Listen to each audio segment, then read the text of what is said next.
नमस्कार। राज्य शिक्षा शोध एवं प्रशिक्षण परिषद बिहार पटना में आप सभी का स्वागत है। प्यारे बच्चों, आज हम लोग वर्ग 4 में चल रहे हैं और आपकी हिंदी की पाठ्य पुस्तक से एक पाठ को देखेंगे। तो जैसा कि आप शीर्षक देख रहे हैं, बौना हुआ पहाड़।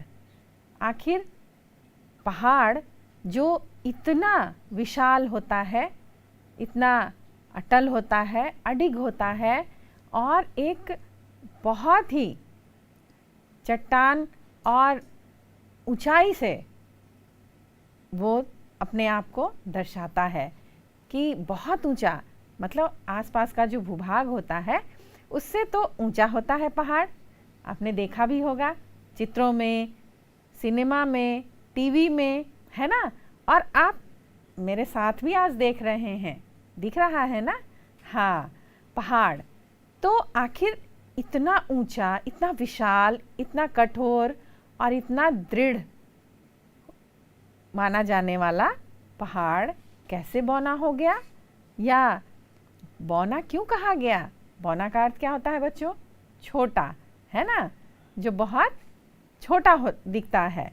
तो वो विशाल पहाड़ भी किसके सामने बौना हो गया? तो ये तो बड़े आश्चर्य की बात है और उत्सुकता हो रही है ना आपको कि आखिर पहाड़ कैसे बौना हो सकता है। तो पहाड़ जो है वो इतना विशाल होता है, इतना विस्तृत होता है, तो अगर कोई भी व्यक्ति बहुत ज़्यादा दृढ़ निश्चयी हो, अटल हो, अडिग हो और वो बहुत ही दृढ़ संकल्प करता है और उस तरह के कार्य करता है, तो कहा जाता है कि पहाड़ की तरह उसका संकल्प जो था अटल था, अडिग था या बहुत ही मजबूत, है ना। तो हम एक ऐसे व्यक्ति के बारे में आज बात करेंगे बच्चों, जिन्हें माउंटेन मैन भी कहा जाता है, यानी पर्वत पुरुष।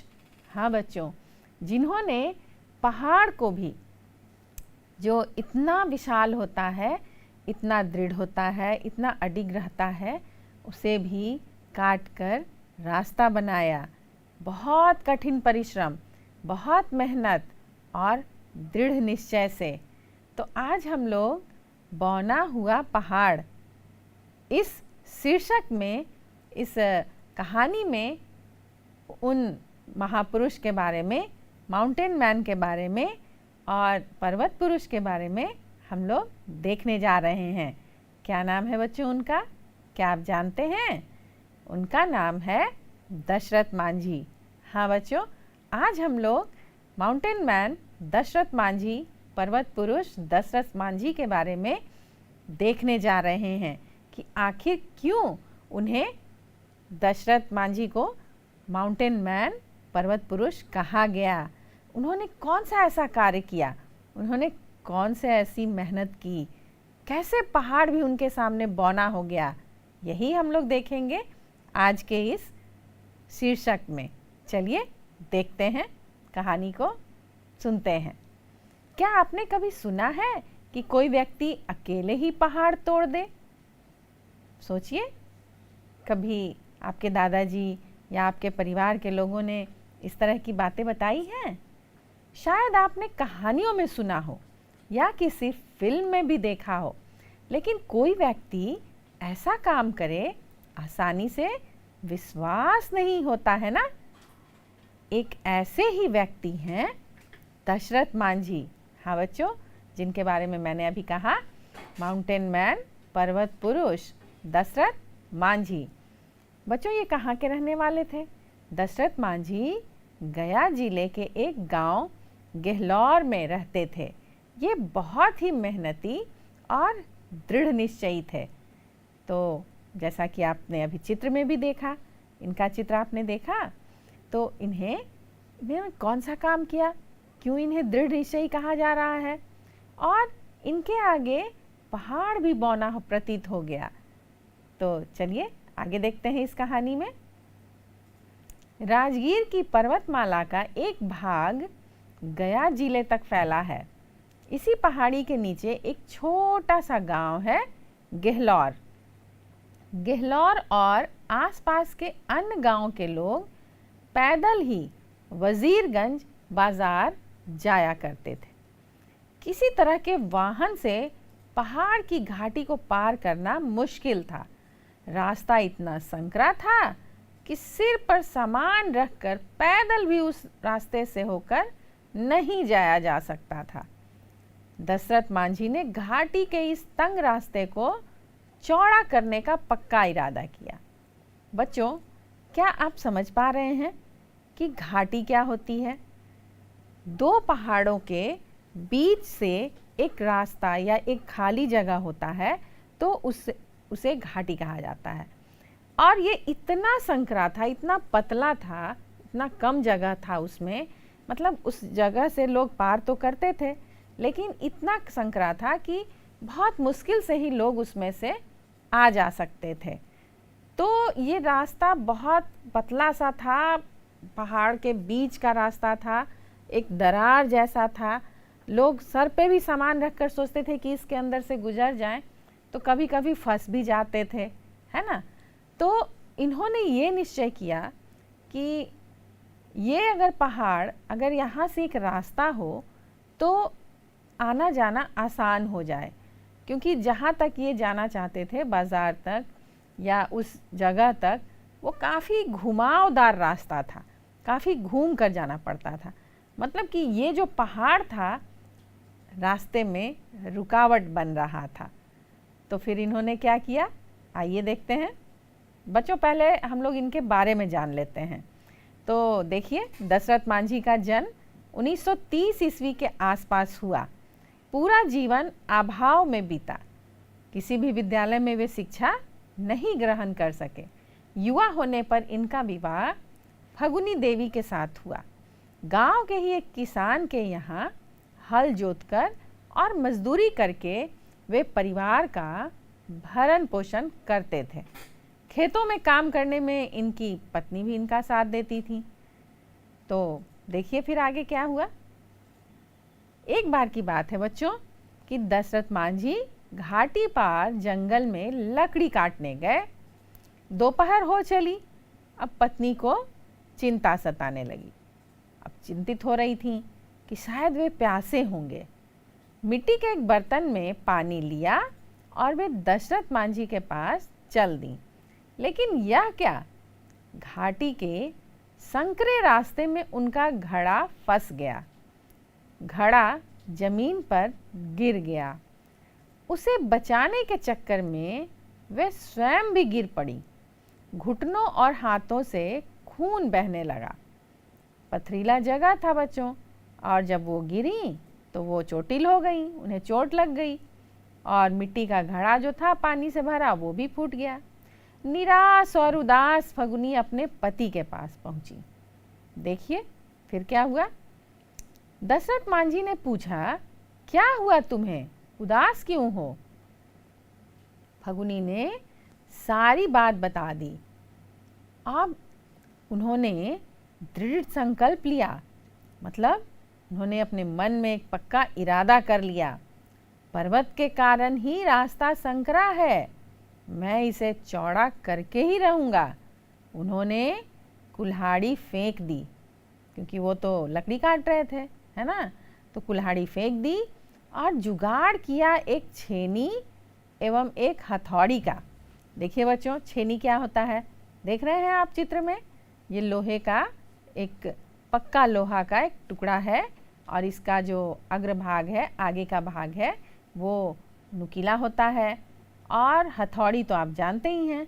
तो ये छोटा सा जो औजार है, ये जहाँ पे भी इसका उपयोग किया जाता है तो वहाँ ये क्या होता है, इस पर हथौड़ी से वार किया जाता है और ये चीज़ों को तोड़ता है। तो ये होता है छेनी और हथौड़ी। घटना के दिन से ही जब उन्होंने देखा कि ये जो रास्ता है ये परेशानी खड़ी कर रहा है, लोग इसमें से आ जा नहीं रहे हैं, तो उसी दिन से इन्होंने पर्वत के अहंकार को चूर करने के संकल्प से पर्वत को तोड़ना शुरू कर दिया। वे दिन रात काम करते अब सोचिए बच्चों कि इतना बड़ा पर्वत, इतना बड़ा पहाड़ और इतनी छोटी सी छेनी और एक हथौड़ी, है ना। छेनी कितनी बड़ी होती है, इतनी बड़ी होती होगी ज़्यादा से ज़्यादा, है ना, इतनी बड़ी। तो उससे वो पहाड़ को तोड़ने का मन बना लिए। और पहाड़ कितना विशाल होता है सोचिए। अब उन्होंने शुरू किया पहाड़ को तोड़ना। तो उनकी जगह कोई और होता बच्चों तो क्या करता? 2-4 दिन तोड़ता, फिर सोचता कि अरे ये तो मुझसे नहीं हो रहा है। तो ऐसा ही हुआ, कुछ लोगों ने उन्हें मूर्ख भी समझा कि ये क्या कर रहे हैं दशरथ मांझी, तो बड़ा मूर्खता वाला काम है, पहाड़ को तोड़ने चले हैं। पहाड़ तो इतना बड़ा होता है, विशाल होता है ना। कुछ लोगों को लगा कि ये एक अच्छा काम कर रहे हैं और उनके कार्य को देखकर कुछ लोगों ने एक निश्चित स्थान पर सिक्के चढ़ाने शुरू कर दिए। मतलब आप देखते हैं कि जब कोई मेहनत करता है या फिर कोई अच्छा कार्य करता है तो लोग सहयोग करने लगते हैं। तो लोगों ने और कुछ तो सहयोग किया नहीं, उन्होंने वहाँ कुछ पैसे चढ़ाने शुरू कर दिए। जब कुछ पैसे जमा हो गए तो दशरथ मांझी ने उन सिक्कों से कोयला खरीदा और कोयला जलाकर वे चट्टान गर्म करते तथा गर्म चट्टान पर ठंडा पानी डाल देते। इससे चट्टानें नरम हो जाती थीं या उनमें दरारें पड़ जाती थीं, जिन्हें काटना उनके लिए आसान हो जाता है ना बच्चों। तो पहले वो आग जलाकर उसे गर्म करते थे और गर्म चीज़ पे अचानक से पानी डालिए तो क्या होता है, रासायनिक प्रक्रिया के अंतर्गत वो कमज़ोर हो जाता है। तो उसे तोड़ना, पहाड़ को तोड़ना थोड़ा आसान हो जा रहा था। तो ये प्रक्रिया वो अपनाते थे कि किसी तरह इस पहाड़ को मैं तोड़ूं और रास्ता बनाऊं ही। चलिए फिर देखिए क्या हुआ। 22 वर्षों तक दिन रात मेहनत की उन्होंने। 360 फुट लंबा और 30 फुट चौड़ा तथा 25 फुट ऊंचाई तक घाटी काट कर ही दम लिया। गांव के लोग दशरथ मांझी को बाबा नाम से पुकारने लगे। लगातार कठिन परिश्रम करने से उनका स्वास्थ्य दिन प्रतिदिन गिरता जा रहा था। अब सोचिए बच्चों, इतना मेहनत, वो दिन रात लगे थे उस पहाड़ को तोड़ने में और उनका स्वास्थ्य बिगड़ने लगा। 18 अगस्त 2007 को नई दिल्ली स्थित अखिल भारतीय आयुर्विज्ञान संस्थान में 77 वर्ष की आयु में उन्होंने अंतिम सांस ली। बच्चों, जब उन्होंने दृढ़ संकल्प कर लिया था, जब उन्होंने पक्का इरादा कर लिया था कि पहाड़ को मैं काट कर ही दम लूँगा, और वो इसके लिए प्रतिदिन मेहनत करते थे जब तक वो स्वस्थ रहे, यहाँ तक कि उनकी स्वास्थ्य भी खराब हो गई। लेकिन उन्होंने काटा कितना, 360 फुट, है ना, मतलब, और उतनी चौड़ाई बताइए, और उतना लंबाई, मतलब कितना मेहनत किया होगा उन्होंने, सोच सकते हैं आप। और कभी मौका मिले तो आप जाकर भी देखिए। हाँ बच्चों, तो उनकी मेहनत रंग लाई और वहाँ एक रास्ता बन गया। चलिए देखते हैं आगे फिर क्या हुआ।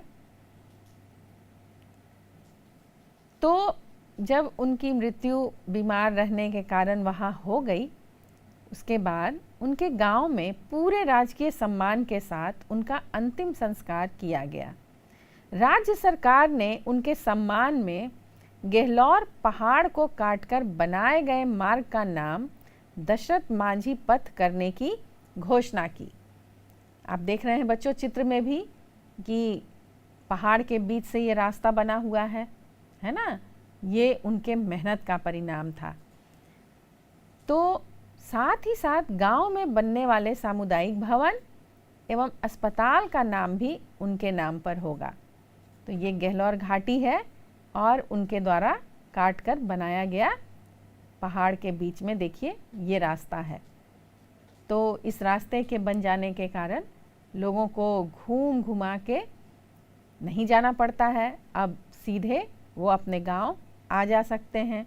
और जब रास्ता बन जाता है बच्चों तो बहुत सारी सुविधाएं भी मिल जाती हैं, जैसे कहीं पहुंचना आसान हो जाता है, किसी की तबीयत ख़राब है तो उसे हॉस्पिटल ले जाना आसान हो गया, पढ़ने लिखने के लिए लोग वहाँ से बाहर जाने लगे, है ना। तो एक रास्ता कितना ज़रूरी था उस गांव के लिए, इस बात को उन्होंने समझा और इसके लिए उन्होंने दृढ़ संकल्प लिया और उस संकल्प को उन्होंने दिन रात मेहनत करके, कठिन परिश्रम करके, जी तोड़ मेहनत करके, स्वास्थ्य भी खराब हो गया फिर भी उन्होंने उस काम को पूरा किया।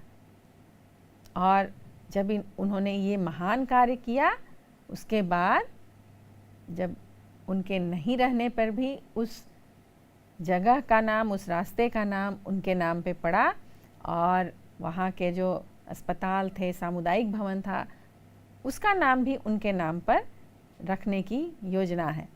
बच्चों आइए देखते हैं आगे क्या हुआ। राज्य सरकार ने पर्वत पुरुष दशरथ मांझी को पद्मश्री पुरस्कार दिए जाने की अनुशंसा केंद्र सरकार से की है। और दशरथ मांझी, जिनको लोग बाबा कहते थे, तो बाबा का कहना था कि पहाड़ मुझे उतना ऊंचा कभी नहीं लगा जितना लोग बताते हैं, क्योंकि मनुष्य से ज़्यादा ऊंचा कोई नहीं होता। कहने का अर्थ है कि मनुष्य अगर ठान ले, अगर संकल्प कर ले, तो कोई भी कार्य कठिन नहीं है। यानी कि दुर्गम से दुर्गम और कठिन से कठिन कार्य को भी मनुष्य पूरा कर सकता है। तो ये उनके सोच, उनके दृढ़ संकल्प का ही परिणाम था कि पहाड़ को काटकर उन्होंने रास्ता बनाया। बच्चों आइए आगे देखते हैं। इस पाठ में कुछ कठिन शब्द भी थे, तो देखिए उसके अर्थ क्या होते हैं। दृढ़ निश्चयी यानी पक्का इरादा वाला, है ना, एकदम जिसको हम लोग कहते हैं ना, बहुत संकल्प ले लेना, पक्का इरादा कर लेना, दृढ़ निश्चयी। अहंकार का अर्थ है घमंड और संकरा का अर्थ है पतला या संकीर्ण, बहुत संकुचित, है ना, संकरा। और संकल्प का अर्थ है निश्चय।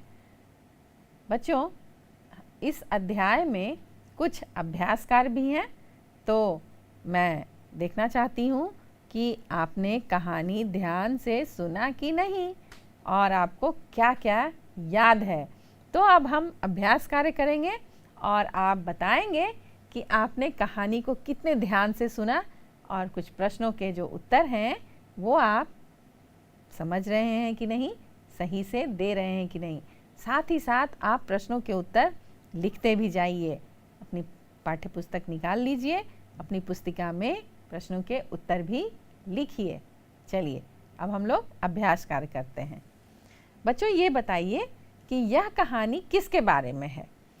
यहाँ कुछ विकल्प दिए गए हैं, तो सही उत्तर को चुनिए और यह भी बताइए कि आपने यह उत्तर क्यों चुना। मतलब एक प्रश्न में 2 प्रश्न हैं, है ना।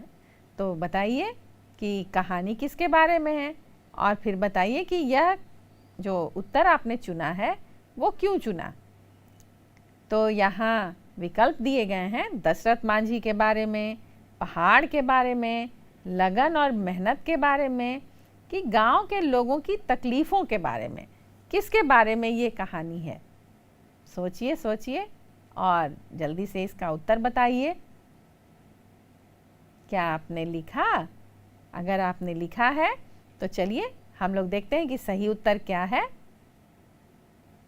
बच्चों ये कहानी है दशरथ मांझी के बारे में, क्योंकि दशरथ मांझी ने ही लगन और मेहनत से काम करके अपना संकल्प पूरा किया तथा इस कहानी के नायक दशरथ मांझी ही हैं।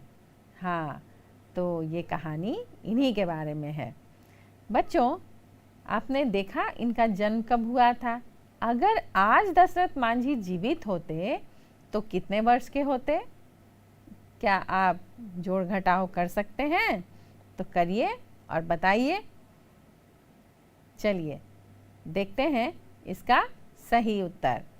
बच्चों, अगर आज दशरथ मांझी जीवित होते तो वर्ष अभी 2024 में इनकी आयु 114 वर्ष होती, क्योंकि 77 वर्ष की आयु में ये इनकी मृत्यु हो गई थी, है ना। चलिए आगे चलते हैं। बच्चों बताइए, अगर आप दशरथ मांझी होते तो रास्ता कैसे बनाते? बना पाते भी कि नहीं? बताइए बताइए। क्या आप इतना बड़ा संकल्प लेते या आप इतने दृढ़ निश्चयी होते? बताइए, क्योंकि इनकी कहानी से एक प्रेरणा तो मिलती ही है, लेकिन इसके लिए बहुत मेहनत की भी ज़रूरत है। तो अभी तो बहुत सारे बच्चे कहेंगे कि हाँ मैं भी ऐसा करता। देखिए क्या लिखा है आपने। अगर हम दशरथ मांझी होते तो हम भी लगन और परिश्रम से रास्ता बना देते। क्या आपने यही लिखा है? हाँ बच्चों, लिखना आसान है, लेकिन इस कार्य को करना बहुत ही कठिन था, बहुत ज़्यादा कठिन, क्योंकि प्रतिदिन एक ही कार्य को करना और पूरे लगन से उस कार्य को करना। कभी कभी तो वो सोचते होंगे कि कैसे होगा, लेकिन उन्होंने किया। तो अगर आपको करना है किसी इस तरह के कार्य को, तो आपको भी लगातार उसके लिए मेहनत और परिश्रम की आवश्यकता होगी। चलिए देखिए, दशरथ मांझी ने रास्ता बनाने के लिए बाकी सारे काम छोड़ दिए। आपके विचार से उन्होंने सही किया या गलत? अपने उत्तर के कारण भी बताइए। अगर आप कह रहे हैं कि हाँ उन्होंने सही किया, तो कारण बताइए। अगर आप कह रहे हैं कि नहीं उन्होंने तो गलत किया, बाकी सारे काम भी उन्हें करने चाहिए थे, तो इसका भी कारण बताइए कि आप ऐसा क्यों कह रहे हैं। थोड़ा कठिन प्रश्न है, लेकिन आप इसका उत्तर सोचिए। दशरथ मांझी ने रास्ता बनाने के लिए बाकी सारी काम छोड़ दिए थे जो सही थे उस समय, क्योंकि निश्चयी होते वे सदैव अपने संकल्प पूरा करने में ही मन लगाते। क्योंकि अगर वो इतना दृढ़ निश्चय नहीं करते, लगातार उस कार्य को नहीं करते, तो शायद ये संभव नहीं हो पाता। तो इसलिए उन्होंने दृढ़ निश्चय से उस कार्य को, बाकी सारे काम को उन्होंने कम कर दिया या नहीं किया, लेकिन वही एक कार्य करते रह गए कि यहाँ रास्ता ही बनाना है मुझे, और वो उस काम में सफल हुए। चलिए बच्चों, दशरथ मांझी का नाम रामायण के एक पात्र से मिलता जुलता है। उनके बारे में बातचीत करके पता कीजिए। क्या आपने नाम सुना है दशरथ? क्या आपके कभी दादाजी, पिताजी, माँ जी ने कभी कोई कहानी सुनाई है रामायण की? अगर सुनी है आपने, तो आपने इस नाम को भी जरूर सुना होगा। तो बताइए बच्चों, किसका नाम था दशरथ? तो रामायण के एक पात्र महाराज दशरथ थे। वे राम जी के पिता थे, और राम के बन जाने पर दशरथ जी पुत्र वियोग को नहीं सह सके, अतः राम राम कहते कहते उनकी मृत्यु भी हो गई थी। याद है आपको? हाँ, तो दशरथ कौन थे बच्चों? प्रभु श्री राम के पिताजी थे। तो दशरथ जब नाम आता है तो आप दशरथ मांझी को भी याद करेंगे और राम जी के पिताजी महाराज दशरथ को भी याद करेंगे, है ना। चलिए बच्चों, हमने कहानी में राजकीय सम्मान एक शब्द देखा था। तो आप बताइए कि राजकीय सम्मान के साथ अंतिम संस्कार किन लोगों का किया जाता है, और राजकीय सम्मान होता क्या है बच्चों? क्या आप जानते हैं? देखिए, अगर आप जानते हैं तो बहुत अच्छी बात है। राजकीय सम्मान महापुरुषों का, शहीदों का, राष्ट्रपति, प्रधानमंत्री, राज्यपाल, मुख्यमंत्री और अन्य श्रेष्ठ मंत्रियों का, मतलब जिन्होंने समाज में बहुत ही उत्कृष्ट कार्य किए हैं, समाज सेवा के, या समाज को कुछ दिया है, उनकी देन है समाज के लिए। जैसे सैनिक अपने घर परिवार सबको छोड़ के हमारे देश की सेवा करते हैं, तो उनको भी जब उनका अंतिम समय आता है, जब उन्हें अचानक दुश्मनों से सामना करना पड़ता है और वो वीर गति को प्राप्त होते हैं, तो उनको भी राजकीय सम्मान के साथ उन अंतिम यात्रा उनकी पूरी की जाती है ना। और आपने देखा होगा कि बहुत सारे महापुरुष की जब मृत्यु हो जाती है तो राजकीय सम्मान उनका भी राजकीय सम्मान के साथ अंत्येष्टि की जाती है। मान लीजिए बाबा दिन रात बिना आराम किए पहाड़ काटने का काम करते रहे, तब बताइए एक दिन में वे कितना लंबा रास्ता बना पाते होंगे।